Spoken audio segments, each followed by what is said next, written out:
महापुरुषों की धरती साकेत में, जिसको अब अयोध्या के नाम से जाना जाता है,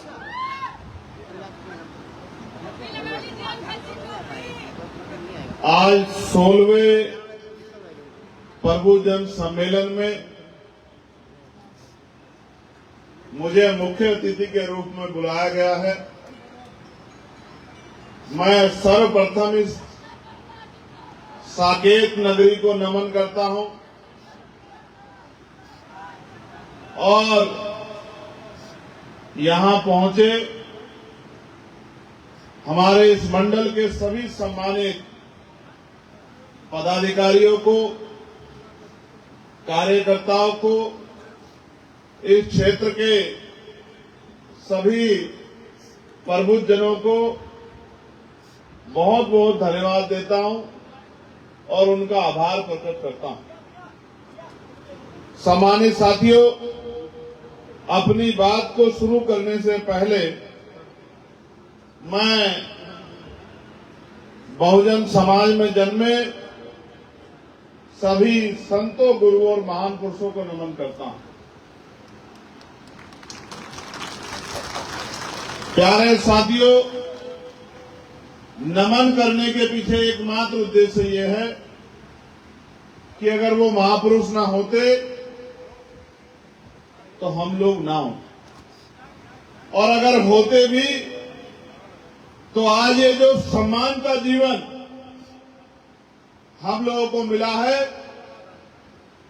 तो ये सम्मान का जीवन भी हम लोगों को नहीं मिल पाता। हम पैदा तो हो जाते,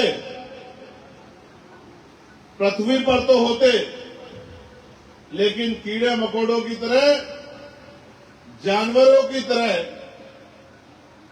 जुल्म, जाति, अन्याय, अत्याचार और झूठन पर जिंदा होते। अगर उन महापुरुषों ने अपने जीवन संघर्ष से और तमाम तरह के यातनाएं, आरोप, अपमान सहकर अगर इस आंदोलन को आगे नहीं बढ़ाया होता, तो मैं औरों से ज्यादा अपनी तरफ देखता हूं। अगर उनका प्रयास ना रहा होता तो आज एक प्राइमरी स्कूल के मास्टर का बेटा लोकसभा का सदस्य नहीं होता, भारत की सबसे बड़ी पंचायत का सदस्य नहीं है। प्यारे साथियों, महामानव तथागत बुद्ध से लेके जगत गुरु सदगुरु रविदास जी महाराज, गुरु नानक देव, महर्षि वाल्मीकि जी, गुरु कबीर जी,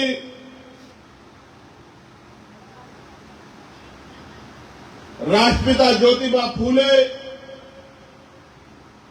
छत्रपति साहू जी महाराज, बहुजन प्रतिपालक छत्रपति शिवाजी महाराज, ईवी पेरियार रामानायकर स्वामी, पेरियार ललई यादव, महाबना रामसू वर्मा, बाबू जगदेव प्रसाद कुशवाहा, जननायक कपूरी ठाकुर, बाबू शिवदयाल चौरसिया, स्वामी ब्रह्मानंद लोधी, मां वीरांगना बाई अहिल्याबाई होलकर, मां फातिमा शेख, मां उदादेव पासी, महाराजा लाखन पासी, महाराजा बिजली पासी, करोड़ों महिलाओं के मुक्तिदाता विश्वरत्न डॉक्टर बाबा साहब अम्बेडकर, संत राम बी प्रजापति जी, संत तुकाराम, मान्यवर दीना भाना वाल्मीकि और मेरे गुरु, मेरे आदर्श मान्यवर साहब काशीराम जी को आज इस मंच से मैं नमन करता हूं। और नमन के बाद आजाद भारत को जोड़ने वाले लौह पुरुष सरदार वल्लभ भाई पटेल जी को भी मैं आज के इस अहम दिन पर, क्योंकि हम लोग जोड़ने के लिए निकले हैं, भाईचारा बनाने के लिए निकले हैं, उनको भी आज याद करता हूं। सम्मानित साथियों, इस कार्यक्रम को अपने योगदान और मेहनत से आगे बढ़ाने वाले इस मंडल के मुख्य प्रभारी मानस राय जी, मंडल प्रभारी मनोज चौधरी जी, मंडल प्रभारी राहुल चौधरी जी, प्रदेश सचिव भाईचारा आशुतोष भारतीय नागरिक जी, हमारी राष्ट्रीय कोर कमेटी के मेंबर सानेंद्र वर्मा जी, जिला अध्यक्ष अयोध्या देवेश कुमार पिंटू जी, जिला अध्यक्ष अंबेडकर नगर जय सिंह राणा जी, जिला अध्यक्ष सुल्तानपुर राजकुमार जी, जिला अध्यक्ष अमेठी हरिश्चंद्र कोरी जी, जिला अध्यक्ष बाराबांकी सुनील कुमार जी, मंडल प्रभारी मनोवर हुसैन जी, मुकेश गौतम जी, अमरनाथ जी, एडवोकेट विनय वर्मा जी, एडवोकेट अनिल निगम जी, अजीत कुमार जी, अमित कुमार जी, सम्मानित प्रदेश अध्यक्ष उत्तर प्रदेश सुनील कुमार चित्तौड़ जी, मीडिया के बंधुओं, पुलिस के भाइयों बहनों, और आज राष्ट्रीय हिस्सेदारी पार्टी को जब उन्होंने इस आंदोलन से जोड़ा है तो मैं हृदय राम मौर्य जी का, सुजीत रावत जी का, सुनील शर्मा जी का, राम निहोर निषाद जी का, राम जन्म मौर्य जी का, मोहम्मद शकील जी का, सुनील सेन जी का, राम दयाल जी का, विक्रम रावत जी का, उन तमाम भाइयों का बहनों का बहुत बहुत अभिनंदन और स्वागत करता हूं जिन्होंने आजाद समाज पार्टी में आस्था विश्वास दिखलाई। और प्यारे साथियों, हालांकि ये हमारे पार्टी के कॉन्स्टिट्यूशन में है, जो कॉन्स्टिट्यूशन हमने जमा किया है ये उस कॉन्स्टिट्यूशन में है। आप देख सकते हैं कि हमने बहुजन समाज के हर वर्ग की भागीदारी सुनिश्चित की है। और मैं आज इस मंच से विश्वास दिलाता हूं कि सिर्फ कथनी नहीं, करनी के तौर पर भी हम पिछड़े और अति पिछड़े समाज को, अपने भाइयों को, अपने परिवार के साथियों को लगभग 50% आगामी विधानसभा चुनाव में हिस्सेदारी देने का काम करेंगे। इस बात का मैं आपको विश्वास दिलाता हूं। पाल समाज को, प्रजापति समाज को, कश्यप समाज को, मौर्य समाज को, साक्य कुशवा समाज को, सैन विश्वकर्मा समाज को, नुनिया चौहान, राजभर निषाद और अन्य सभी पिछड़े वर्ग के, उपेक्षित वर्ग के भाइयों को हम लोग मेहनत करके संगठन से हिस्सेदारी देके विधानसभा भेजने के लिए दिन रात संघर्ष करेंगे कि वो जाकर विधानसभा में ऐसे नीतियां बनवाने का काम करे कि हाशिए पर बैठे हर एक व्यक्ति को मुख्य धारा में जुड़ने का अवसर मिले और समता मूलक समाज बने और आने वाला जो समय है वो मानवतावादी राज का हो। प्यारे साथियों, आज श्रद्धेय रामेश्वर पवन जी की किताब बहुजन प्रतिपालक छत्रपति शिवाजी महाराज का उस पुस्तक का विमोचन करने का भी अवसर प्राप्त हुआ। साथ साथ प्यारे भाई निषाद जी ने, जो दिव्यांग है और व्हील चेयर पे आए हैं, ये फूलन देवी संक्षिप्त जीवनी के रूप में एक ऐतिहासिक संघर्ष को भी मुझ तक पहुंचाने का काम किया। हालांकि मैं तो हमेशा ही इनके संघर्ष को जनता के सामने रखता रहता। प्यारे साथियों, जब मैं ये पुस्तक देख रहा था तो मैं उस समय को भी याद कर रहा था कि जब लेखनी कुछ खास लोगों के हाथ में थी। जब लेखनी कुछ खास हाथों में थी तो लिखा क्या जाता होगा, इस बात को भी आप समझिए। अगर ना होता भारत का संविधान तो आपके हाथों तक ये कलम नहीं पहुंचती, और अगर ये कलम नहीं आती तो ना चंबल के भीड़ों से संसद तक ये किताब मेरे हाथ में आती और ना ही श्रद्धेय रामेश्वर पवन जी की लिखी ये किताब मेरे हाथ में आती। मैं संविधान निर्माताओं को और उनमें भी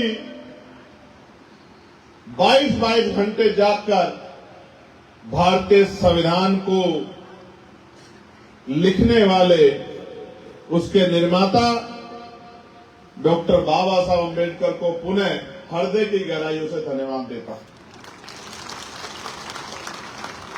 अगर आप सच में मुझसे प्यार करते हैं, मेरी बात पे पहरा देते हैं, तो मैं नौजवान साथियों से कहूंगा कि वो थोड़ा सा बैठ जाएं। ये जो महिलाओं के पीछे नौजवान साथी खड़े हैं और ये जो बिल्कुल सामने साथी खड़े हैं, इनसे मेरा आग्रह है कि अगर उनको कहीं जगह मिलती हो तो वो कृपया बैठ जाएं। और ये एक उदाहरण भी पेश होगा शासन प्रशासन के सामने कि भाई हमारे कार्यकर्ता कितने अनुशासित हैं और वो हमारी एक आवाज पे किस तरह पहरा देने का काम करते हैं। और ये एहसास भी उन तक जाएगा सत्ता में बैठे सत्ताधीशों से, मठाधीशों से, कि आने वाले कल में जो कार्यकर्ता ना आंधी देखता, ना तूफान देखता, ना दिन देखता, ना रात देखता, ना साधन संसाधन देखता, ना अपना भूखा पेट देखता, और जिस तरह से लगातार वो मेहनत कर रहा है उसकी मेहनत जाया नहीं जाएगी और उत्तर प्रदेश में आने वाला समय आजाद समाज पार्टी काशीराम का होगा, इस बात का एहसास भी उनको हो जाएगा। साथ साथ इस बात के एहसास के साथ साथ इसका टेलर वो त्रिस्तरीय पंचायत चुनाव में भी उनको देखने को मिलेगा। जब ग्रामीण सरकार बनेगी, प्रधान बनेगा, क्षेत्र पंचायत सदस्य बनेगा, जिला पंचायत सदस्य बनेगा, प्रमुख और जिला पंचायत अध्यक्ष बनाने के लिए तो सत्ता से टकराव करना पड़ेगा। उसमें भी आप जानते हैं कि भीम आर्मी आजाद समाज पार्टी का झंडा डंडा दोनों बहुत मजबूत है, इस बात को भी बिल्कुल छुपा नहीं सकता। प्यारे साथियों, कुछ लोगों ने यहां अभी प्रेस कॉन्फ्रेंस की और कहा, इससे पहले भी कुंभ के समय उन्होंने कहा था कि हम चंद्रशेखर आजाद का पिंडदान कर रहे हैं। अब उन्होंने कहा कि हम लोग उसको अयोध्या में घुसने नहीं देंगे। मैं ऐसे भागड़ बिल्लों से और जो मैं एक वकील हूं और भारतीय संविधान के अनुरूप सभी धर्मों का सम्मान करता हूं और मैं मानता हूं कि धर्म आदमी का व्यक्तिगत अधिकार है। भारत का संविधान आजादी देता है, वो किसी भी धर्म में आस्था रखे, किसी धर्म को माने, किसी धर्म के साथ खड़ा हो, ये व्यक्ति का व्यक्तिगत अधिकार है। और अगर कहीं कोई खामी होगी तो आलोचना भी सहनी पड़ेगी, क्योंकि मैं इसका भी उदाहरण दूंगा आलोचना का आपको। लेकिन पहले मैं उन धर्म के दुकानदारों से, उन ठेकेदारों से कहना चाहता हूं कि एक बार हमारा इतिहास पता करके देख लेना। नहीं पता हो तो अखबार और किताबें और यूट्यूब और मीडिया उठा के देख लेना। हम संवैधानिक हैं और संविधान के आधार पर बात रखते हैं, संविधान के आधार पर काम करते हैं। लेकिन साथ साथ मैं ये भी बता देना चाहता हूं कि हम महाराजा बिजली पासी, महाराजा लाखन पासी, मां उदयदेव पासी, जिन्होंने 36 अंग्रेजों के छक्के छुड़ा दिए थे, हम उनके वंशज भी हैं, इस बात को आप याद रखना। ऐसे उन्होंने अंग्रेजों के छक्के छुड़ाए थे। मैं अंग्रेजों के चाटुकारों को सावधान कर रहा हूं कि सतर्क रहें, सीमा ना लांगे, वरना परिणाम अच्छे नहीं होंगे। आप अपनी बात को रखो और हम अपनी बात को रखें। हम संवैधानिक मर्यादा में रहते हैं, आप भी संवैधानिक मर्यादा में रहो, वरना इतिहास ही नहीं भूगोल भी बदल दिया जाएगा। इस बात को याद रखें। प्यारे साथियों, वो दिन दूर चले गए कि जब किसी स्थान पर जाने से हमें रोका जा सकता था। अब भारत का संविधान मुझे और मुझ जैसे हजारों लाखों करोड़ों लोगों को यह अधिकार देता है कि हम देश के किसी भी कोने में जा सकते हैं और संवैधानिक रूप से अपनी बात रख सकते हैं। तो जिनको ये गलतफहमियां हैं, जो बोल रहे हैं कि हम घुसने नहीं देंगे, आओ मुकाबला करो, यही अयोध्या में आपके बीच आओ।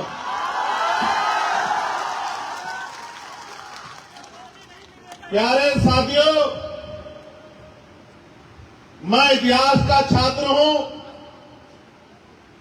और मैं जानता हूं कि घाघरा कुछ ही किलोमीटर में सरयू की हो जाती है। मैं इस बात को जानता हूं, मैंने इतिहास पढ़ा है। मैंने भीमा कोरेगांव का भी इतिहास पढ़ा।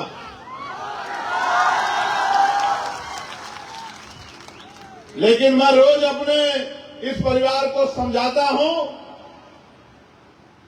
कि हमें किसी भी कीमत पे कानून को हाथ में नहीं लेना है और संवैधानिक तरीके से ही जो महापुरुषों ने रास्ता दिखाया है उसी तरीके पे चलकर इन लाखों लोगों के आंसू पूछने का काम करना है और अपने बहन बेटियों के सम्मान की रक्षा करनी है, उनको सशक्त बनाना है और समता मूलक समाज बनाना। प्यारे साथियों, मैं एक और बात बहुत जिम्मेदारी से कह रहा हूं। जिनके लिए कहा रामेश्वर पवन जी ने कि उन्होंने कहा बाबा साहब को संस्कृत नहीं आता, मैं उनको संत नहीं मानता हूं। और जो सनातन की मान्यता उनके अनुसार कोई दिव्यांग व्यक्ति जगत गुरु हो ही नहीं सकता। ये सनातन की मान्यता मैं नहीं कह रहा हूं, किसी से पूछ लो। मैंने सिर्फ इतना कहा था कि सनातन में लिखा है कि जैसे कर्म करोगे अगले जन्म में वैसा ही मिलेगा। तो आपने श्रीमान जी ऐसे क्या कर्म किए कि कुदरत ने आपसे आंखें छीन ली? मैंने यही बात कही, मैंने कोई अपराध नहीं किया, कोई टिप्पणी नहीं की। ऐसा क्यों हुआ, इसका जवाब उनके कर्मों के आधार पर, सनातन के आधार पर निर्धारण होना चाहिए। लेकिन वो बार बार हमारे महापुरुषों को, और उन्होंने भी डॉक्टर बाबा साहब अम्बेडकर को भी उन्होंने कहा कि मैं नहीं मानता। अच्छी बात है, आप नहीं मानते, और आप क्यों मानोगे समतामूलक समाज की विचारधारा को? क्यों मानोगे आप भारतीय संविधान को? उन्होंने कहा मैं भारतीय संविधान को भी नहीं मानता। लेकिन मैं उनको बता देना चाहता हूं, आप मानो या ना मानो, लेकिन ये देश संविधान से ही चलेगा, ये बात याद रखना। ये देश संविधान से चला है, संविधान से चल रहा है, संविधान से चलेगा। और जिसको संविधान से दिक्कत हो वो कहीं और चला जाए। जिसको भारतीय संविधान में आस्था ना हो वो किसी दूसरे देश के संविधान में जो आस्था रखता हो वहां चला जाए जहां उनका राज हो। यहां भारतीय संविधान का राज है और यहां के प्राइम मिनिस्टर भी संविधान को माथे पे लगाते हैं। याद है नहीं याद है आपको? अगर कोई संविधान के विरोध में जाके अनर्गल टिप्पणी करेगा, संविधान सम्मत कार्रवाई करा के उसको जेल में भिजवाने का काम भी आजाद समाज पार्टी भीम आर्मी के लोग करें। प्यारे साथियों, ये जो कार्यक्रम है प्रबुद्धजन सम्मेलन, ये बड़ा महत्वपूर्ण कार्यक्रम है। और मैं अयोध्या के मंडल की पूरी टीम को बहुत धन्यवाद दूंगा। जिस तरह का अनुशासन उन्होंने आज बनाया है, उन्होंने एक जोरदार तमाचा उन लोगों को मारा है जो लोग आजाद समाज पार्टी को क्षेत्रीय पार्टी या पश्चिम का एक मजबूत दल कहते हैं। ये जो शानदार अनुशासन आपने बनाया है, इस अनुशासन ने मेरे दिल में आपके सम्मान को और कई गुना बढ़ा दिया। हालांकि ये दल क्षेत्रीय है, यह आने वाले समय में राष्ट्रीय दल बनेगा, इसका फैसला तो मैं अपने सम्मानित नेताओं के ऊपर छोड़ता हूं, उनकी मेहनत के ऊपर छोड़ता हूं। क्योंकि ये दल अपनी उपस्थिति को 2024 के लोकसभा चुनाव में उत्तर प्रदेश में मजबूती से दर्ज करा चुका है। एक वो कोना जो उत्तराखंड के बॉर्डर से मिलता है, जिसको बिजनौर कहते हैं, क्रांतिकारी धरा बिजनौर, उस बिजनौर के लोकसभा क्षेत्र नगीना से बड़ी बड़ी पार्टियों को धूल चटाते हुए 1.5 लाख से ज्यादा वोटों से अपने कार्यकर्ता को जिता के आजाद समाज पार्टी भीम आर्मी के कार्यकर्ताओं ने अपनी शक्ति का एहसास करा दिया। और ऐसा नहीं है कि 4 जीते या 3 जीते, 5 विधानसभा जीते हैं। 5 विधानसभा में विरोधियों को पटक नहीं देने का काम किया है। 5 विधानसभा में लीड ली। सम्मानित साथियों, और फिर 6 दिन का चुनाव नेपाल के बॉर्डर पे सिद्धार्थनगर डुमरियागंज में जाके लड़ा। 4 दिन एक बार और 2 दिन एक बार, 6 दिन में उसके वहां प्रचार में रहा हूं। और 6 दिन के अंदर प्रचार के अंदर कार्यकर्ताओं की मेहनत से, हमारी पार्टी के प्रमुख नेताओं की मेहनत की वजह से, एक एक साथी की मेहनत की वजह से 80,000 से ज्यादा वोट आजाद समाज पार्टी के प्रत्याशी को वहां पर मिला। ये इस बात का उदाहरण है कि पूर्व हो या पश्चिम या उत्तर हो या दक्षिण, चारों तरफ आजाद समाज पार्टी अपनी मेहनत से अपनी जगह बना रही है। और वो दिन दूर नहीं है कि उत्तर प्रदेश के हर गली कोने में आजाद समाज पार्टी का झंडा लहराएगा। ये वो दिन दूर नहीं। सम्मानित साथियों, प्रभु जन सम्मेलन ही क्यों? हालांकि इस बात को शुरू करने से पहले मैं ये भी बता देना चाहता हूं कि ये पहला ऐसा प्रोग्राम है जहां हवा लग रही है। मैं बड़ी जिम्मेदारी से कहता हूं, झूठ नहीं बोलता, साफ सुथरी बात कहता हूं। पिछले 15 प्रोग्राम जो सहारनपुर से शुरू हुए और प्रदेश के कोनों कोनों में गए, सभी मंडलों में, ये 16वें मंडल का कार्यक्रम है। ये 16वां प्रभुजन सम्मेलन है। इसलिए इससे पिछला प्रोग्राम बरेली में था। आज 21 तारीख है, 17 तारीख को बरेली में था। जितने लोग अंदर थे कार्यक्रम में, उससे 6-7 गुना मीडिया का कहना है कि लोग बाहर थे। और इसी तरह के पंडाल बाहर भी बने थे। पार्टी के लोगों ने बहुत मेहनत की थी, लेकिन गर्मी इतनी थी कि मैं भी और सामने वाले भी, जब कार्यक्रम खत्म हुआ तो ऐसा लग रहा था कि किसी नदी में कूद कर आए। फिर जाते ही कपड़े बदलकर पुनः लोगों के बीच में जाना था। तो आज भी मैं एक अलग से एक आवश्यक जोड़ी लेके आया था, लेकिन यहां बड़ी जिम्मेदारी से, बड़ा सुकून से कह रहा हूं कि इसी एक जोड़ी में आज का काम चल जाएगा। मैं आपको बहुत बहुत धन्यवाद देता हूं। सम्मानित साथियों, प्रभुजन सम्मेलन क्यों? प्रभुजन सम्मेलन इसलिए कि नौजवानों ने अपनी क्रांति से साबित कर दिया कि वो इस संघर्ष को कामयाबी तक पहुंचाने के लिए दिन रात मेहनत कर रहे हैं, लेकिन एक कमी महसूस होती थी कि जो अनुभव है और जो जोश है, जब तक ये मिलेगा नहीं,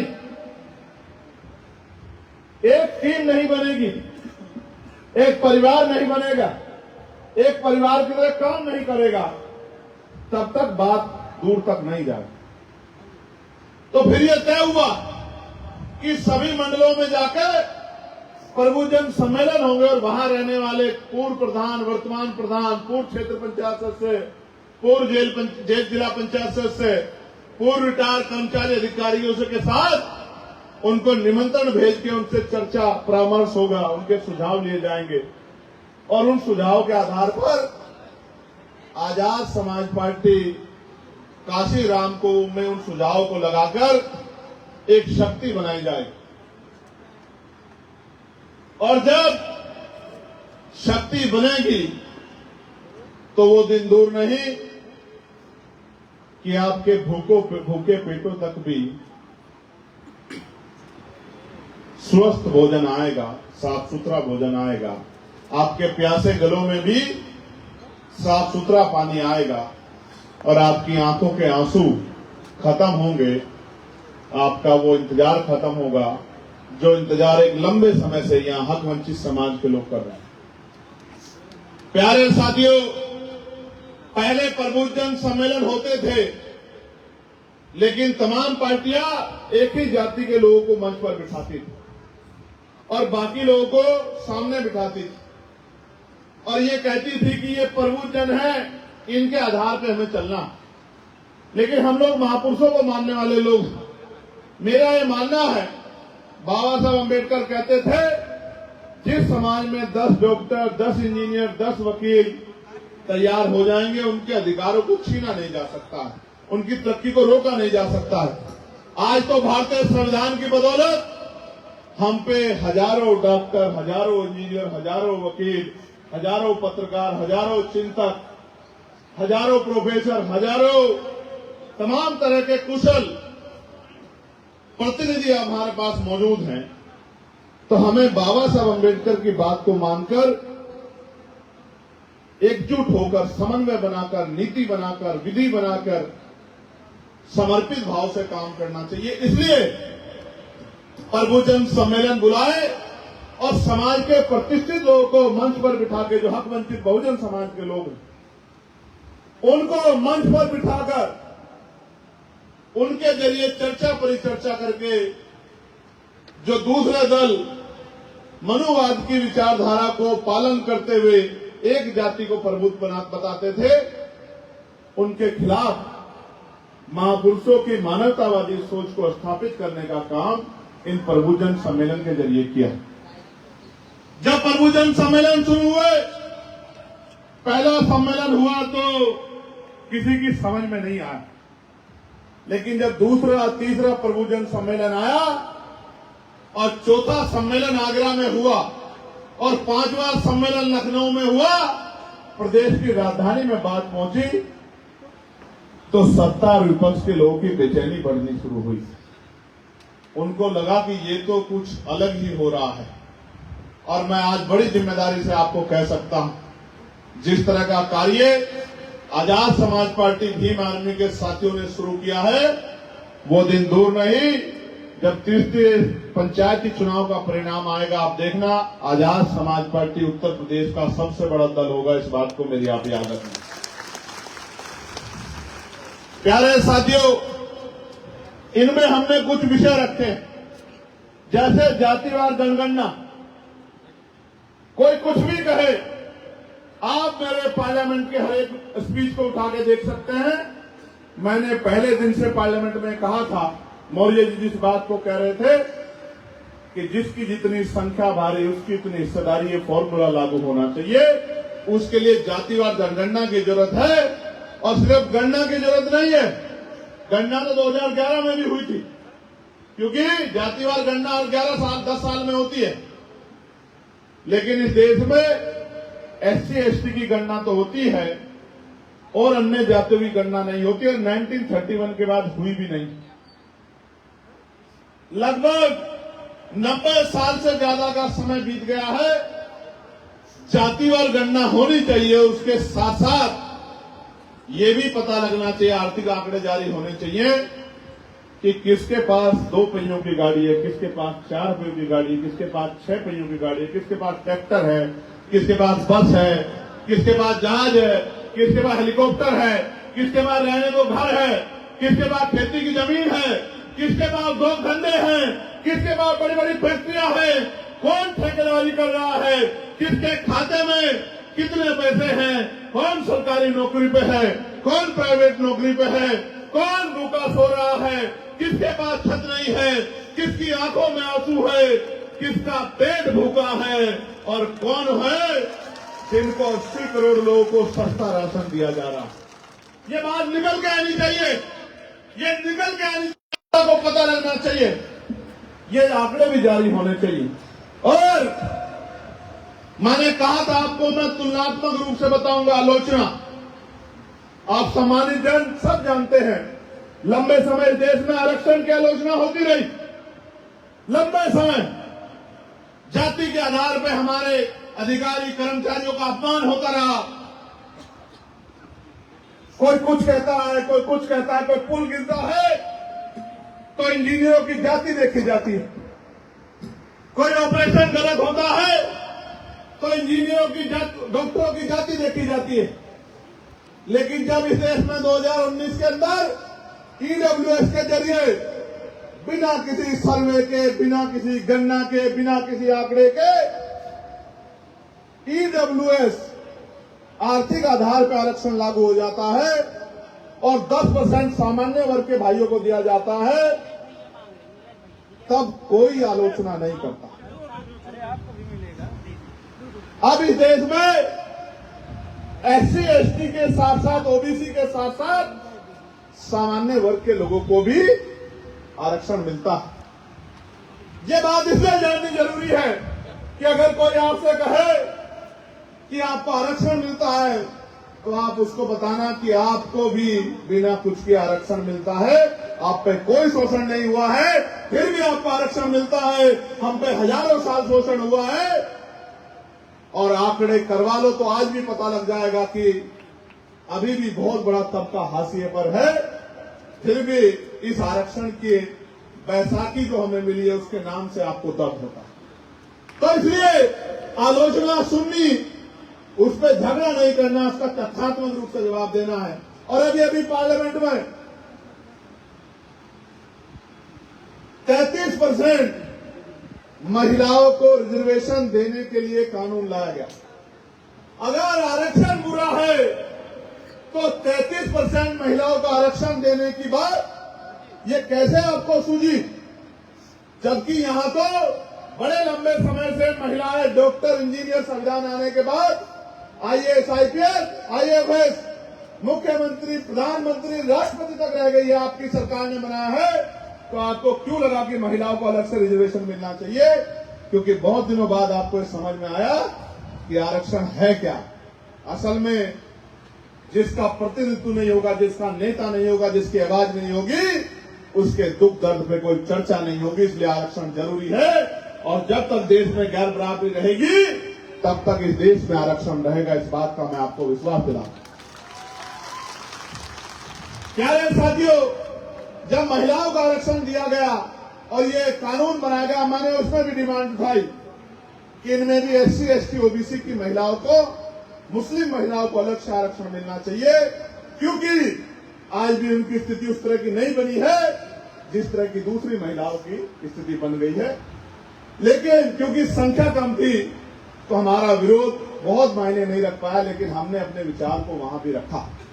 प्यारे साथियों, मैं आपसे पूछना चाहता हूं, गणना हो और संख्या जारी हो, 1931 में पिछड़े वर्ग की संख्या 52% थी, और अगर इस बार 52% आए तो क्या मेरे साथ मांग करोगे कि 52% पिछड़े वर्ग के भाइयों को 52% सरकारी नौकरियों में, नियुक्तियों में, ठेकेदारी में आरक्षण मिलना चाहिए? क्या आप इसमें, इस मांग में मेरा समर्थन करोगे? दोनों हाथ उठा के बताओ। प्यारे साथियों, धन्यवाद। प्यारे साथियों, लगातार संविधान के खिलाफ मुहिम चलाई जा रही है। एक मुहिम चलाई जा रही है कि संविधान किसी और ने लिखा है। ये मुहिम इसलिए चलाई जा रही है कि पिछले लंबे समय में चाहे पक्ष हो या विपक्ष, जरूरी हो या मजबूरी, लेकिन बाबा साहब अम्बेडकर का सम्मान सबको करना पड़ रहा है। कोई जरूरत में कर रहा है तो कोई वोट छीनने के लिए, लूटने के लिए मजबूरी में कर रहा है। इसलिए मैं आपसे कहना चाहता हूं कि सच यह है कि हमें संविधान की रक्षा हम नहीं कर रहे हैं, संविधान हमारी रक्षा कर रहा है। जब से देश में संविधान लागू हुआ है तभी से हमें संविधान, स्वाभिमान, सम्मान का जीवन जीने की आजादी मिली। प्यारे भाइयों, आज एससी, एसटी, ओबीसी और माइनॉरिटी, जैन, सिख, बौद्ध, मुसलमान, ईसाइयों पे जुल्म ज्यादती हो रही। अखबार उठाओ, कहीं बेटी का रेप, कहीं मूंछ रखने पर हत्या, कहीं घोड़ी पे बैठने पर हत्या, कहीं जला के मारना, कहीं हमारे धार्मिक स्थलों पे, मस्जिदों पे, बौद्ध विहारों पे, अंबेडकर भवनों पे, सांस्कृतिक विरासतों पे हमला, खानकाहों पे, कब्रिस्तानों पे, पुराने ऐतिहासिक स्थलों पे हमला। जब अखबार पढ़ते हैं तो बड़ी पीड़ा होती है, लेकिन इसका हल रोना नहीं है मेरे भाइयों बहनों, मेरे परिवार के लोगों।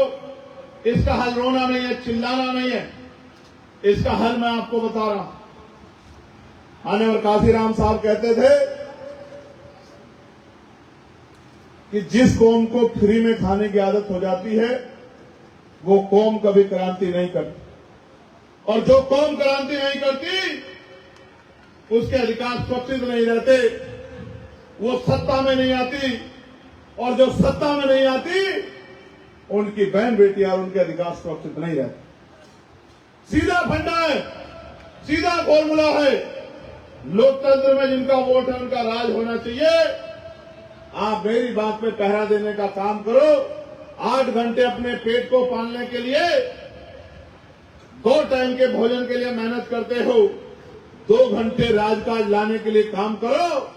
भाईचारा बहुजन समाज के लोगों में बनाओ और उनकी संख्या, उनकी हिस्सेदारी उनको दो, अपनी हिस्सेदारी अपने पास रखो और भाईचारा बना के लक्ष्य की तरफ आगे बढ़ो। जब राजकाज बनेगा तो ऐसी नीतियां बनेगी, ना कोई भूखा सोएगा, ना किसी के सर पे छत की परेशानी होगी, ना किसी को पढ़ने के लिए प्राइवेट स्कूलों में जेब कटवानी पड़ेगी, और ना इलाज के लिए अस्पतालों की, प्राइवेट अस्पतालों में जमीन गिरवी रखनी पड़ेगी या कर्ज लेना पड़ेगा। इस बात का मैं आपको विश्वास दिलाता हूं। सम्मानित साथियों, अब का आलम यह है, मुझे साथियों द्वारा बताया गया, कहते हैं संविधान ने 25 आर्टिकल 25-26 में धार्मिक आजादी दी है,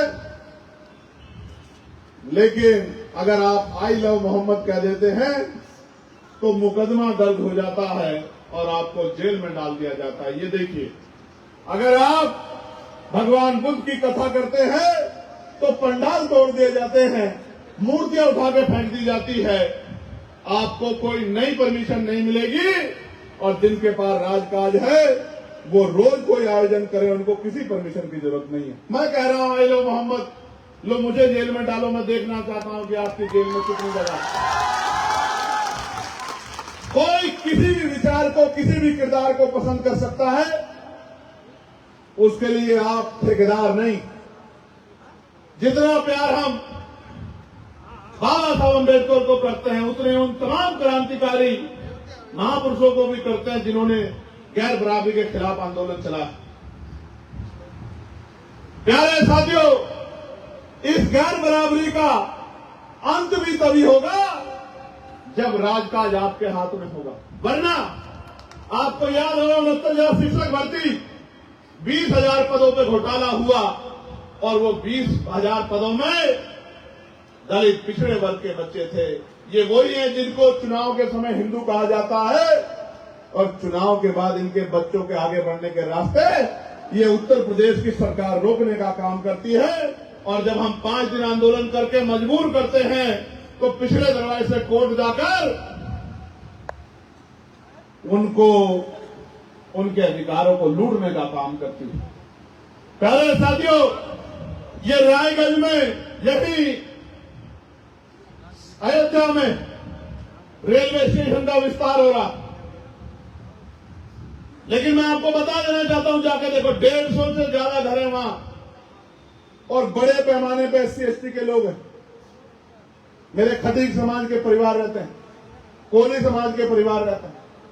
उनको विस्तार के नाम पर उजाड़ने का काम किया जा रहा है। वो 100 साल से वहां रहते हैं, उनके रोजगार वहां, उनके बच्चे, उनका भविष्य उजाड़ने की कोशिश की जा रही है विस्तार के नाम।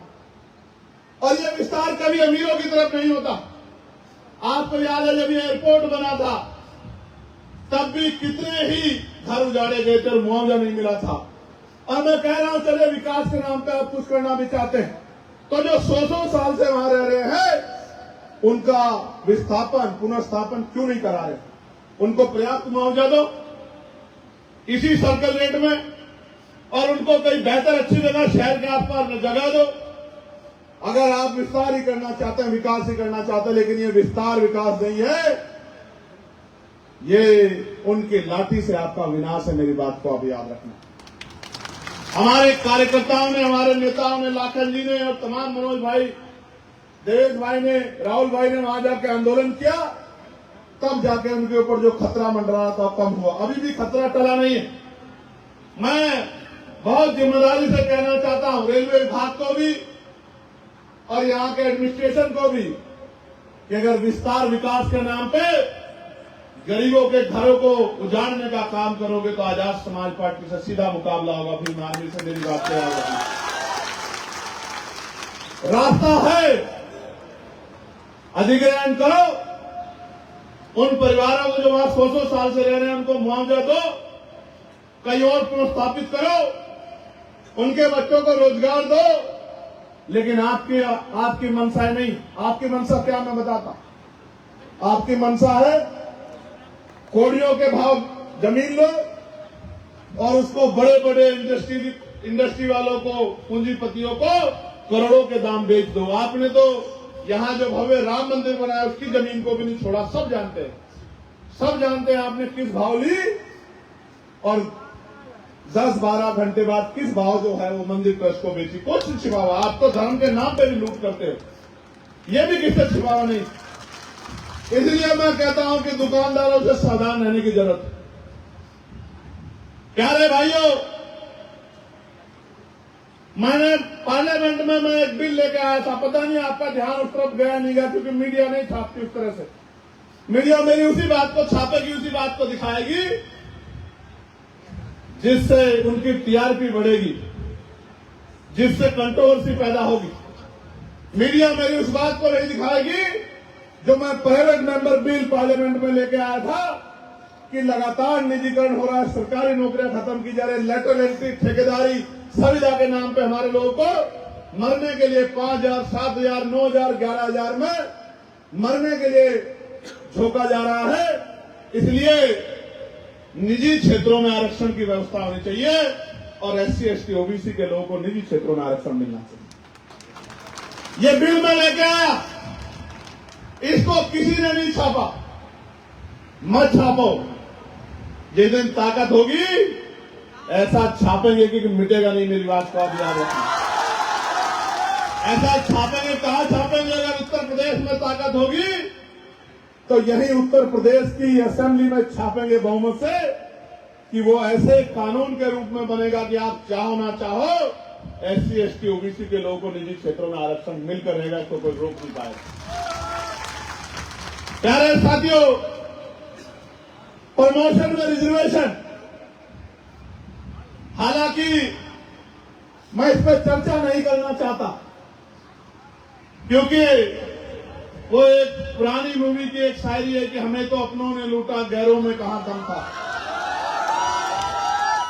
जिस काम को कांग्रेस भाजपा जैसे लोग नहीं कर पा रहे थे उसको हमारे ही बहुजन समाज के गुमराह नेताओं ने पार्लियामेंट में करने का काम किया और मेरे एससी एसटी भाई के कर्मचारी जो हैं उनको जो प्रमोशन रिजर्वेशन मिलता था, उस बिल को लोकसभा में, उसी लोकसभा जिससे मैं चुन के आया, उसी लोकसभा से चुन के आए हुए हमारे ही परिवार के एक व्यक्ति ने फाड़ने का काम किया।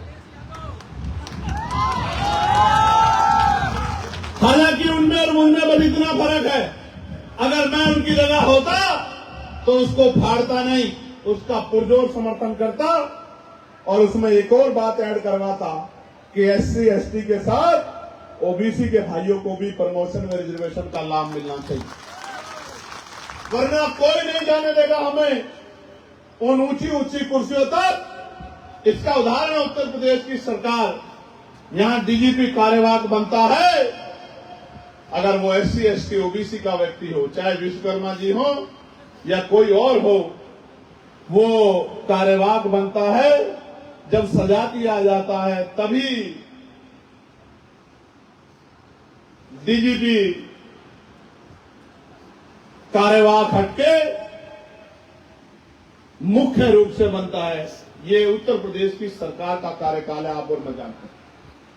और यहां भी कोई, यहां नेता बहुत हैं, उनके सरकार को पकड़ के रखने वाले, उनकी कुर्सियों को, लेकिन उन वर्गों में भी कोई मुख्य सचिव उनको नहीं मिल पाता। कभी कोई दिल्ली से आता है या फिर जिसको बनाया जाता है उसको ही, जिसको बनाना है उसको ही कहीं से उठा के लाके बनाया जाता है। ये इनका सामाजिक न्याय है। इसके साथ साथ मैंने जो ठेकेदारी है, उत्तर प्रदेश हो या देश, जितने भी कार्य सरकारी पैसे से होते हैं, उन ठेकों में, सरकारी ठेकों में पहले हमारी पूर्वोत्तर की सरकार ने एससी एसटी के भाइयों को आर्थिक रूप से मजबूत करने के लिए आरक्षण की व्यवस्था की। जब उन महाशय की सरकार आई, उन्होंने उसको बढ़ाया नहीं। मैं और उनमें इतना फर्क है कि मैं होता तो एससी एसटी के साथ ओबीसी भाइयों को भी, अति पिछड़े भाइयों को भी ठेकेदारी में आरक्षण की व्यवस्था लागू करा के देता।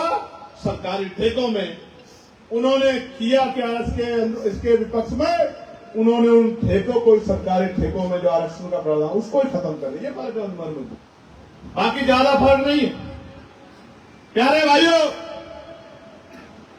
मंडल कमीशन, आप जानते हैं किस तरह मंडल कमीशन आया, और हिंदुत्व के ठेकेदारों, देश जानता है कि मंडल कमीशन का विरोध कौन कर रहा था और मंडल कमीशन का समर्थन कौन कर रहा था। कौन सा दल था जिसने मंडल कमीशन पर सरकार गिरा दी थी, और वो कौन था, कौन सा विचार था जो 45 दिन तक वोट क्लब पे आंदोलन कर रहा था कि मंडल कमीशन लागू करो वरना कुर्सी खाली करो। ये नारा कौन लगा रहा था?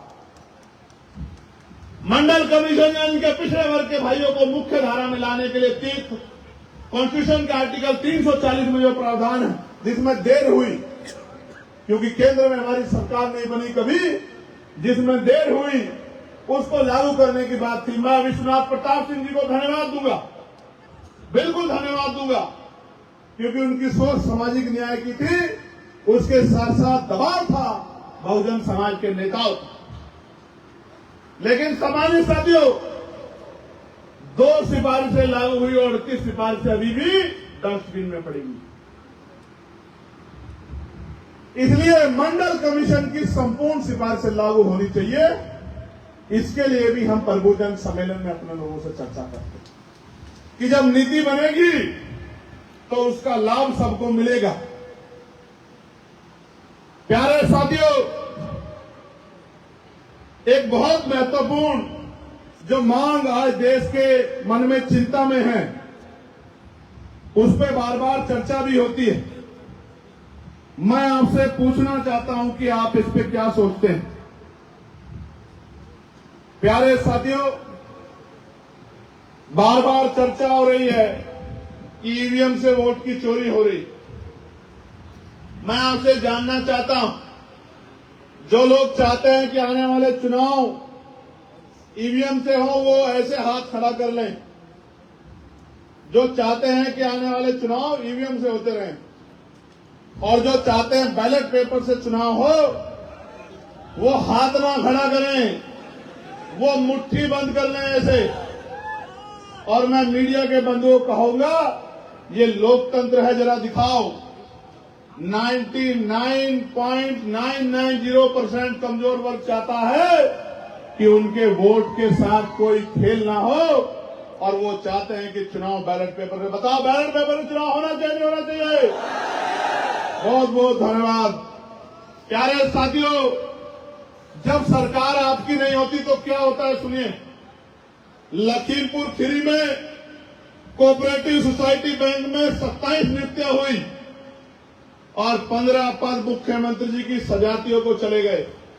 ना कोई नियम, ना कानून, ना कोई पूछने वाला, ना कहने वाला। अन्य सामान्य जाति के लोगों को 2 पद मिले। बोलो, जिस तरह से बोलते हो आप बोलो कि भ्रष्टाचार का क्या हल है कि अगर सत्ता मिल गई है तो संविधान के सारे प्रावधानों को लटके रख दोगे। प्यारे साथियों, ये पहली बार नहीं हुआ, इससे पहले बांदा में हुआ। कृषि विद्यालय में, जो कृषि विश्वविद्यालय है, 15 में से 11 पद मुख्यमंत्री जी की स्वजातियों को गए।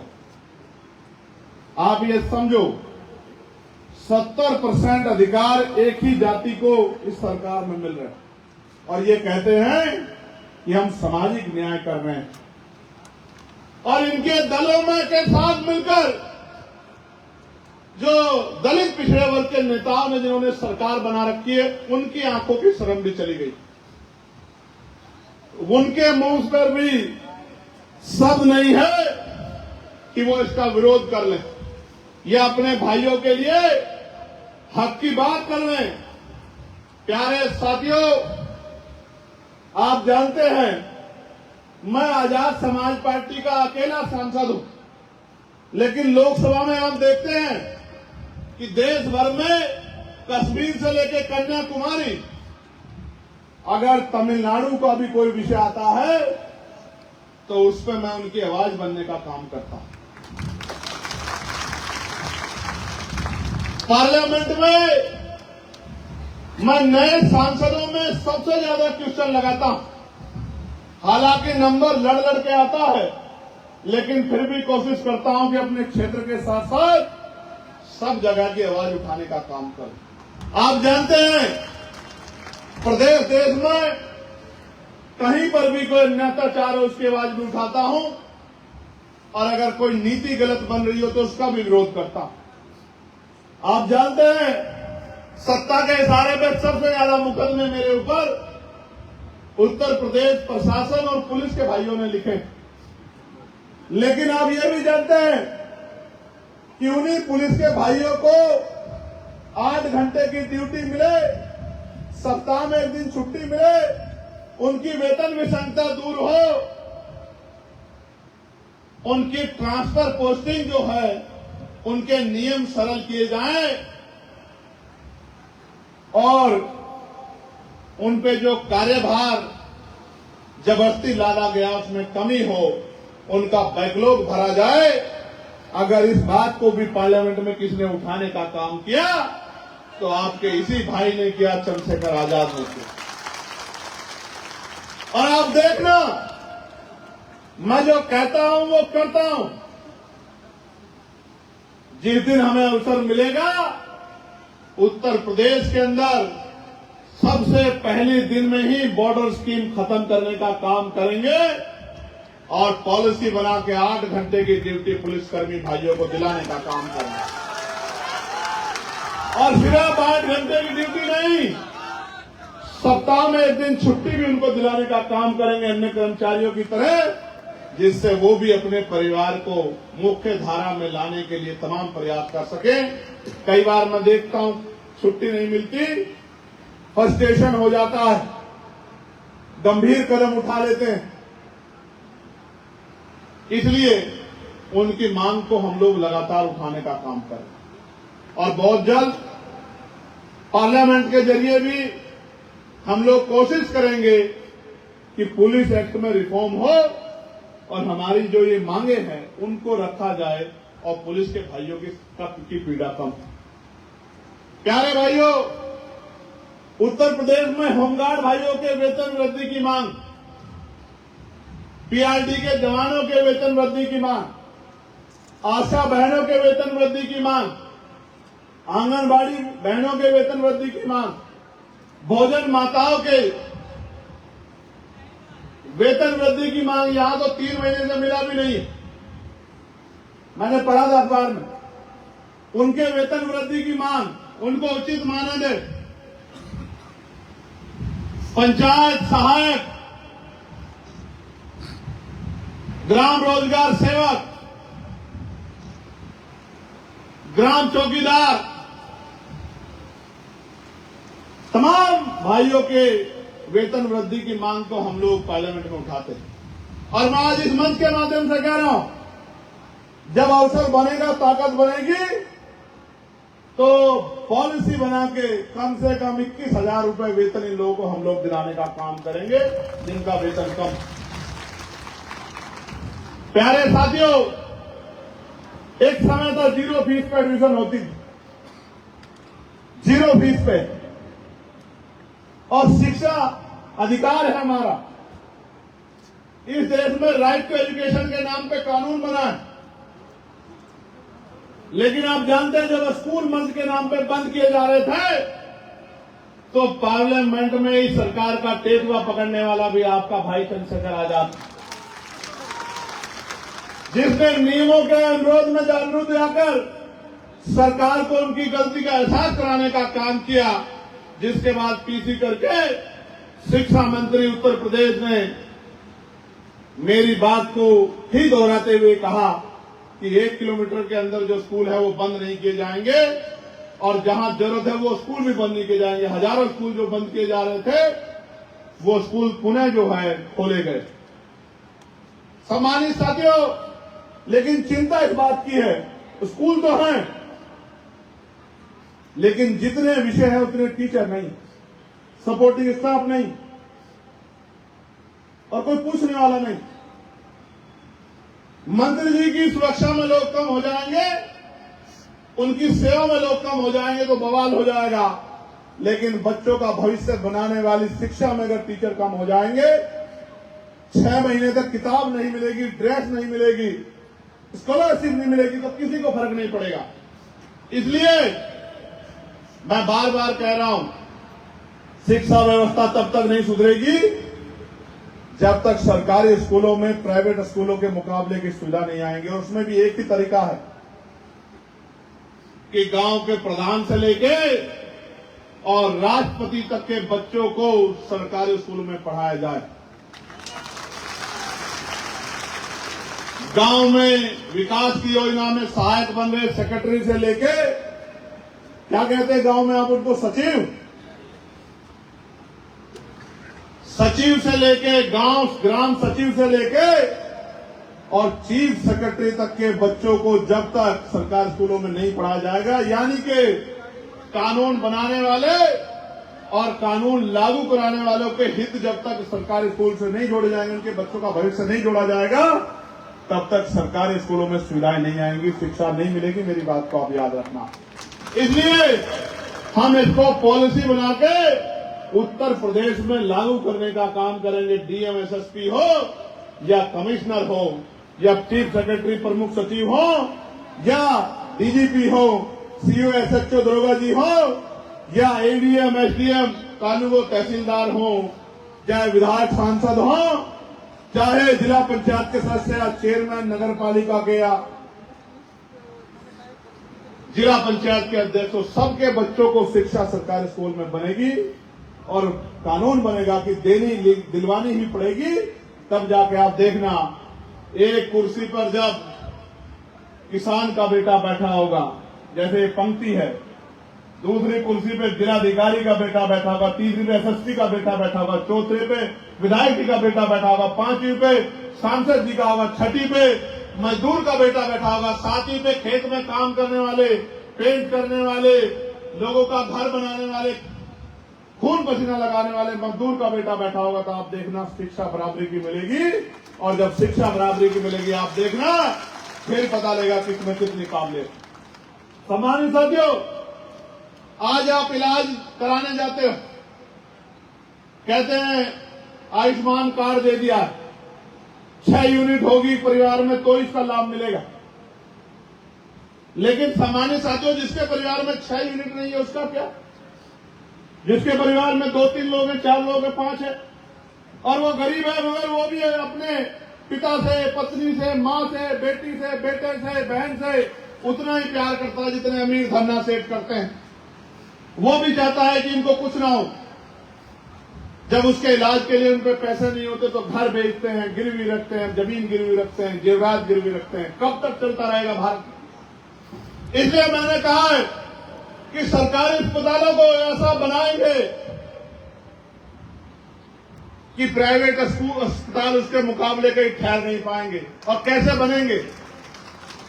सरकार जनता को पैसे दे रही है, आयुष्मान कार्ड ले लो, बनवा लो, 5 लाख का इलाज बुक कर लो। मैं कहता हूं प्रधानमंत्री जी से 5 लाख रुपए आयुष्मान के लिए मत दो, एक जिले में जितने पैसे आयुष्मान के लिए दिए उनके बेहतरीन हॉस्पिटल बनवा दो तो किसी को इलाज की समस्या नहीं आएगी। मेरी बात को आप याद रखना।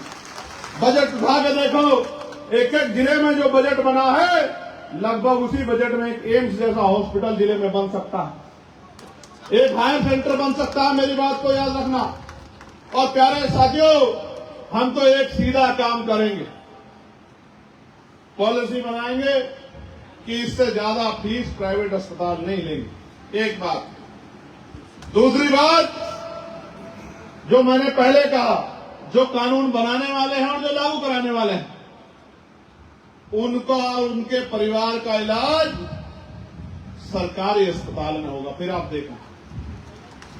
देखना जब सांसद जी, विधायक जी, चेयरमैन साहब, जिला पंचायत अध्यक्ष, जिला पंचायत सदस्य, मंत्री जी, मुख्यमंत्री जी, chief secretary, additional secretary, under secretary, director, जब DGP, ADGP, ADG, IG, DIG, SSP, SP, CO, SHO, दरोगा जी, हेड कांस्टेबल साहब, तहसीलदार, कानूगो, नायब, एसडीएम, एडीएम, जिलाधिकारी, कमिश्नर, जब इनके बच्चों का इलाज, कुदरत न करे बीमार हो, लेकिन बीमार होने पे जब इनका और इनका इलाज, जब एक बेड पर जिलाधिकारी जी का इलाज होगा, दूसरे पे विधायक जी का, तीसरे पे सांसद जी का, उनके परिवार के लोगों का, और उन्हीं पे मेरे और आपके जैसे गरीब किसान मजदूर परिवार के बच्चों का इलाज होगा, उनके परिवार का,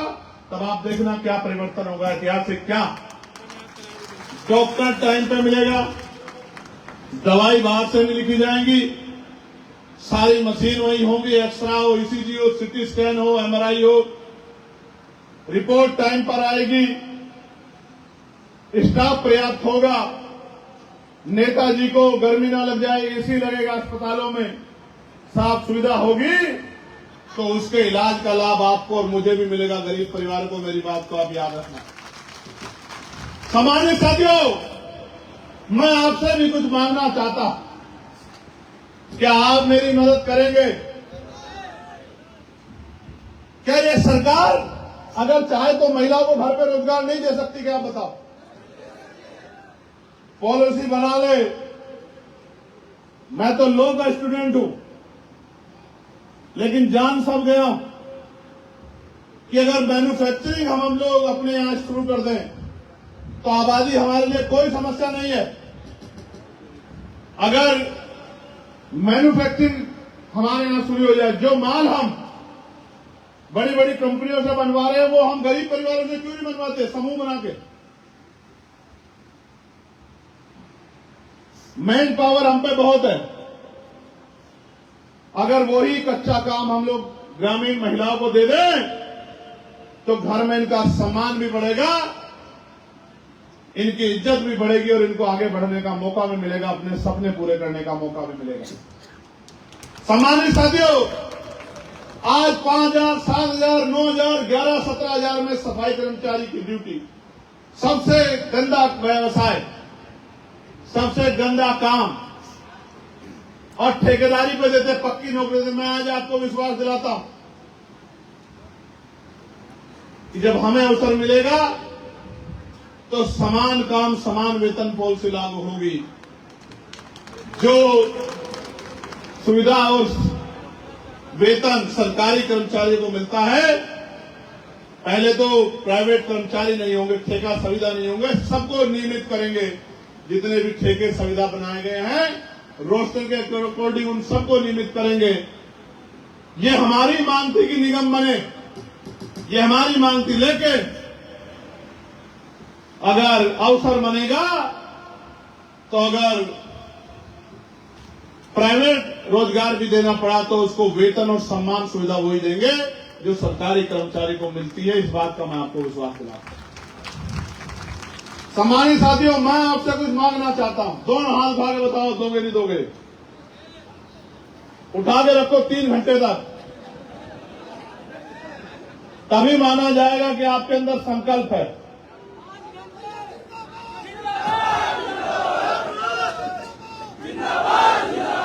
सम्मानित साथियों, हाथ नीचे कीजिए। मैं आपसे पूछना चाहता हूं, अभी आपने एक स्थान पे आजाद समाज पार्टी को मौका दिया है। हालांकि मैंने सूरज को आगे बढ़ाने की कोशिश की थी, आपने सूरज का हाथ उस तरह नहीं पकड़ा, यानी कि आप अभी रोशनी नहीं चाहते हो। सूरज निकलेगा तभी तो आपके घरों में उजाला आएगा, आएगा नहीं आएगा?